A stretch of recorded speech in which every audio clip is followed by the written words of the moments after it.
క్రీస్తునాథునియందు ప్రియమైన సహోదరి సహోదరులారా, ఈరోజు మనము 17వ సామాన్య ఆదివారంలోనికి ప్రవేశిస్తూ ఉన్నాం. ఈనాటి మొదటి పట్టణము రాజుల 2వ గ్రంథము నుండి తీసుకునబడినది. మొదటి పట్టణంలో ఎలీషా ప్రవక్త 20 రొట్టెలను 100 మంది ప్రవక్తలకు పంచిపెట్టారు. ప్రవక్తలు అందరూ భుజించిన పిదప ఇంకను కొన్ని రొట్టెలు మిగిలిపోయినవి. ఈ మహత్యాన్ని ప్రవక్త దేవుని శక్తితో చేశారు. ఈ రొట్టెలను ఒక వ్యక్తి కానుకగా ఇచ్చారు. దానికి దేవుని సహాయము తోడైంది. మనం ఇతరులకు సహాయము చేసినప్పుడు దేవుడు మనకు అద్భుత రీతిగా తోడ్పడతారు. ఇతరులకు నేను సహాయపడుతున్నానా? ఆలోచించుకుందాం. ఈనాటి సువిశేషము యోహాను సువార్త నుండి తీసుకొనబడినది. సువిశేషములో ప్రభువు 5,000 మందికి ఆహారమును పంచిపెట్టిన అద్భుతాన్ని దేవుని మహాశక్తి కారుణ్యానికి ఉదాహరణ. దేవుని సువార్తను వినటానికి అనేక మంది ప్రభు వద్దకు వచ్చారు. 3 రోజుల నుంచి వారికి ఆహారము లేదు. ఆ జనసమూహమును చూసి ఫిలిప్పుతో, వీరు భుజించవలసిన ఆహార పదార్థములను మనము ఎక్కడ నుండి కొని తెచ్చెదము అని అడిగారు. అయితే ఫిలిప్పు ఒక్కొక్కరికి కొంచెము వడ్డించుటకైనను 200 వరహాల రొట్టెలు కూడా చాలవు అని సమాధానమిచ్చారు.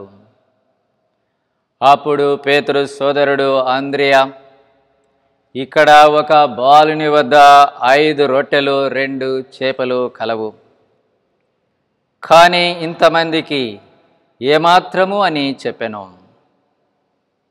యేసు ప్రజలందరినీ పచ్చిక బయళ్ళ మీద కూర్చోబెట్టమని శిష్యులకు ఆదేశించారు. యేసు ప్రభు రొట్టెను తీసుకొని ధన్యవాదములు అర్పించి అందరికీ పంచిపెట్టారు. అదేవిధంగా చేపలను కూడా వారికి వడ్డించారు. వారు తృప్తిగా భుజించిన పిదప మిగిలిన ముక్కలను 12 గంపలకు నింపారు. చివరి భోజనములో ప్రభువు రొట్టె రూపములో తనను తానే దివ్యాహారముగా ఒసగి నేటికి మనందరి ఆత్మలకు పోషకుడు అవుతున్నారు.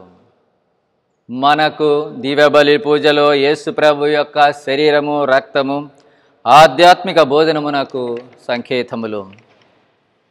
ఈ అద్భుతము ద్వారా యేసు ప్రభు తాను జీవాహారము అని, ఆ జీవాహారమును గుర్తించిన వారు నిత్య జీవం పొందుతారని మనకు బోధిస్తూ ఉన్నారు.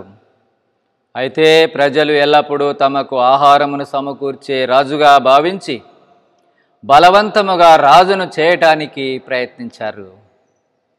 ఆ ప్రజలు అద్భుతాన్ని అర్థం చేసుకోలేకపోయారు. మిగిలిన ముక్కలు దేవుని రక్షణ కార్యము అందరికీ అందుబాటులో ఉందని తెలియజేస్తూ ఉన్నది. 12 గంపలు ప్రభు ఏర్పాటు చేయబోయే నూతన క్రైస్తవ సంఘానికి గుర్తుగా ఉన్నది. ఇదే 12 మంది అపోస్తులతో ఆరంభించబడు నూతన ఇజ్రాయేలు తిరుసభ లేదా శ్రీసభ. పునీత పౌలు 2వ పట్టణములో ఎఫీషియులకు వ్రాసిన లేఖలో, ఒకే దేవుడు మనందరికీ ఒకే తండ్రి, ఆయన అందరికీ అందరి ద్వారా అందరి యందు ఉండేవారు అని తెలియపరుస్తూ ఉన్నారు. దేవుడు అంతటా ఉన్నవాడు. ప్రకృతిలో, సమాజములో వివిధ సంఘటనల యందు ప్రతి మనిషిలోనూ ఆయన ఉనికిని మనము నిరంతరము గ్రహిస్తూనే ఉండాలి. పిలుపునకు సంబంధించిన అర్హతతో జీవించాలని పునీత పౌలు చెబుతూ ఉన్నారు. మీరు ఎల్లప్పుడూ సాధువులుగాను, సాత్వికులుగాను, సహనశీలుగాను ఉండవలెను. పరస్పరము సాయమర్చుకొనుటకు మీ ప్రేమను ప్రదర్శింపుడు. ఇటువంటి జీవితమును జీవించటానికి ఆ దేవాదేవుడు తన కృపను దయచేయాలని ప్రత్యేకముగా వేడుకుందాం. మిమ్ములను మీ కుటుంబములను యేసు ప్రభువు దీవించుదురుగాక. ఆమెన్.